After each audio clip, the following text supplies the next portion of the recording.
There's a great Volkswagen commercial on TV right now. It's a dad and a son throwing a baseball back and forth in the yard. The kid isn't very good, but the dad tells him he's doing great. Then the dad picks up the ball. We figure out pretty quickly why the son can't throw it. The dad is teaching the kid all the wrong things about how to throw a baseball. I especially love this commercial because I've coached hundreds of kids in Little League, and I've seen this over and over again. Kids come to practice, they've got all these things in their mind about how to play baseball. It's time to hit, they get to the plate, they lift their front foot, they wiggle their bat around. Why are they doing this? Because they've seen some pro on TV and they think this is the way you hit a home run. Then they strike out. Or one kid came to my practice and he reached back his arm and he reached like this and then he threw the ball out here like this. I'm like, what is this kid doing? Why is he doing this? Then his dad came to help us one day, and sure enough, his dad, same exact motion of throwing. This kid's got no chance.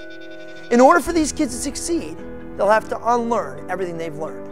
Unlearning is about going in a different direction.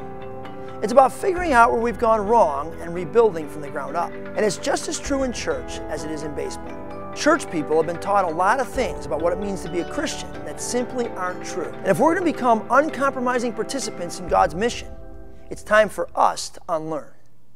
First, we need to unlearn how we think about church.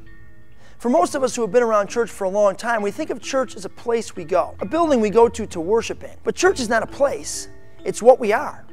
We don't go to church, it lives inside of us. Any of us who call ourselves followers of Jesus. So our role in the world is to be the church. Everywhere we go and live and work, the Church of Jesus Christ is present and active. Not just on Sundays, when we attend a gathering or a meeting at a church building, but always, wherever we live our lives. That may seem like a small thing, but it's not. There's a family who attends our church. One day a man came to their door asking for toilet paper. They gave him a roll. The next day he was back asking for more. They gave him more.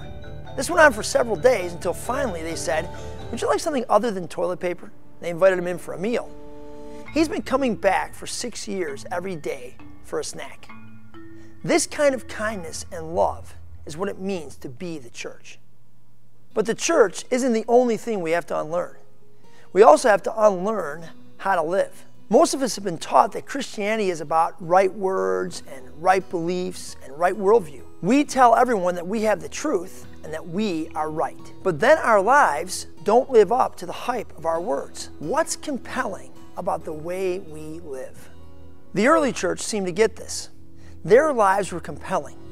They oozed Jesus by imitating the way that he lived his life. They radically loved each other. They selflessly loved the poor and needy among them and around them. They were a spirit-filled bunch with a supernatural air about them. There was something about the way they lived that resembled the character of Christ. Today, when people ask, "What is true?" they're really asking, "Do I want to be like you?" Truth is relational and needs to be demonstrated. If I want to be like you, then I want to consider what you believe. But if I don't see anything real or attractive in you, then I don't care how true you think it is. I'm not interested. Are we walking in Jesus' way? Are we just talking about it, debating it, teaching it, discussing it? We need to learn that being a Christ follower means living in such a compelling way that people desire Jesus' truth. So as you think about your walk with Jesus, your church life, about getting involved in what God's doing in the world, what do you need to unlearn? What do Christians in general have to unlearn?